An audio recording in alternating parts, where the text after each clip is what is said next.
And let's talk a little bit about this, Denise. You being a mom, and also, of course, being a business owner at the same time.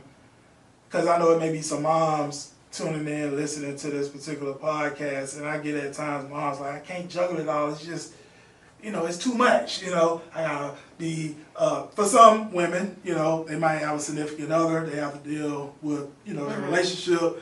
They may have kids or a kid, and then on top of that, attempting to make the business work at the same time. Talk a little bit about how you organize your time and how do you make everything work? Now I tell everybody, nothing is going to happen the way you want it to happen. You're going to make some people upset. Whether it's your kids, whether it's your man or woman, whoever, you're going to make some people upset. Yeah. With me, and I tell people, do a business that, number one, that you like to do, that you're passionate about. When you're passionate about something, no matter how much time it's going to take out your day, you're going to do it. Right. When you're not passionate about something, you're going to push it off. I agree. And so for me, when I came, because I'm from Pennsylvania, moving to Georgia. Yep. So when I came here, of course, I didn't know anybody. So it was hard for me, very hard, to the point where I had a situation, I was telling somebody how I had to find somebody to watch my child. I had just started a job, and when I started that job, they wouldn't, because I just had got on, you do customer service and you have to sit with somebody or whatever in the beginning, and so you do they do the work the first week, the second week you do the work, and then you go on your own. So I was literally still in that status. The girl never picked my daughter up. I got a call, and at this time, I didn't know what defects meant.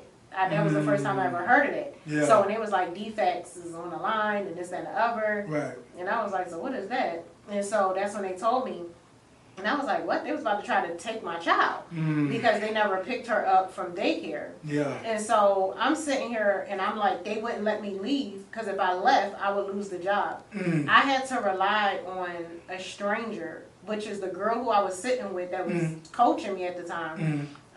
She actually called her mom and asked her mom to pick up my child. Mind you, I'm just meeting this girl, working at this job. I don't know her mom from a can of paint. Right. I literally had to go and sign her paperwork and fax it to the daycare for them to let her mom come. Mind you, these is people who I don't even know. And I'm sitting here at work on pins and needles oh my God, I'm giving my child to strangers. I don't know what's going to happen, but I can't leave here because I have to make this money because I have to pay my bills. I have a mortgage. Exactly. It was stressful. Yeah. Honestly, that's what made me start getting into wanting to do business. And I always say the reason what pushed me for that was because of that situation. So that's really what started me into wanting to do something of my own to make additional money, because I said I would never ever be in a situation where I can't be there for my child and I'm allowing a company to tell me I can't go.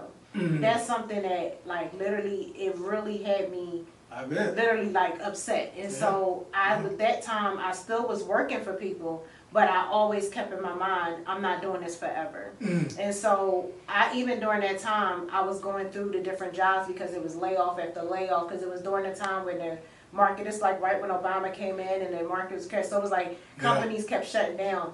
So when I first went to one company, I, was working and they laid off, and then I didn't take the package because I was so scared. I'm going to go get another job. The next time when I got that opportunity, that's when I went back to school to get my degree because I never had finished. And so during that time, I was like, I'm going to do this. But what I did to help produce what I really wanted to do in life is I interned. And that's what some people you can't always worry about the money. If it's something that you really want to do, I went in and was like, look, you don't even have to pay me. I just want to have the hands-on experience to get what I need to do. And I did that in an accounting firm.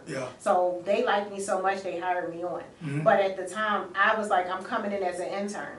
And that's what I did. I learned so much from being an intern, more than you would even learn in the books, because I'm actually doing the work. Exactly. And so I tell you, don't be afraid to do that at times. Now, when it comes to your everyday life, yes, you're going to have that man or woman or whoever is significant other, they ready to get it and they can't get it, and you oh, you too busy, you don't got no time.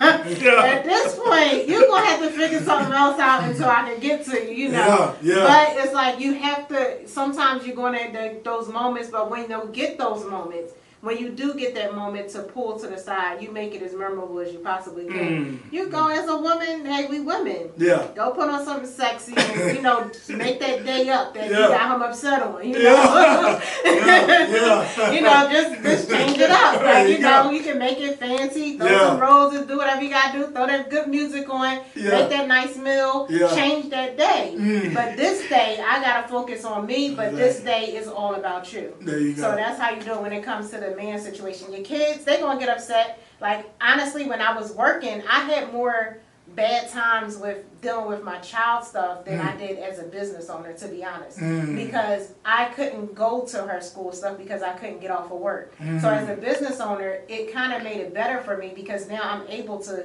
I don't have nobody telling me that I can't go to her events or I can't do this or I can't do that. I get up and do it when I want to. More freedom. With the job, I couldn't do that. Exactly. So that's why I say being a business owner kind of helped with that. Yeah. And then me, I'm more of a night owl anyway. So for me, I get a lot more done in the evenings than I do during the day because you're always getting the calls and the, you know, the interruptions. But for me, I can stay up till 4 o'clock in the morning and be working. Whereas though, you know, I can get a lot done during those times because nobody's bothering me. Yeah. During the day, I might not be as productive because I have so many interactions with different people. Might have clients that's coming in person or different things like that. So you know, you only can get so much done. Yeah. But like what I had to start doing, and I remember in the travel world, they always say, is a girl, she talked about listening out your day. Yeah. So what I started doing is I started actually sitting down every single day and putting down the most important thing of what I need to do, and then I started putting times on things. There you go. And so I started marking, okay, from this time to this time I'm going to Time do blocks. this, and then putting this time to this time I'm going to this, and I started scheduling it out that way because then, like I said,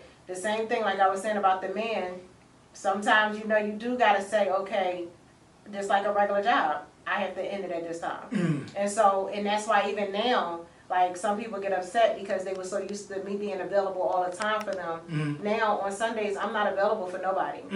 I'm available for me.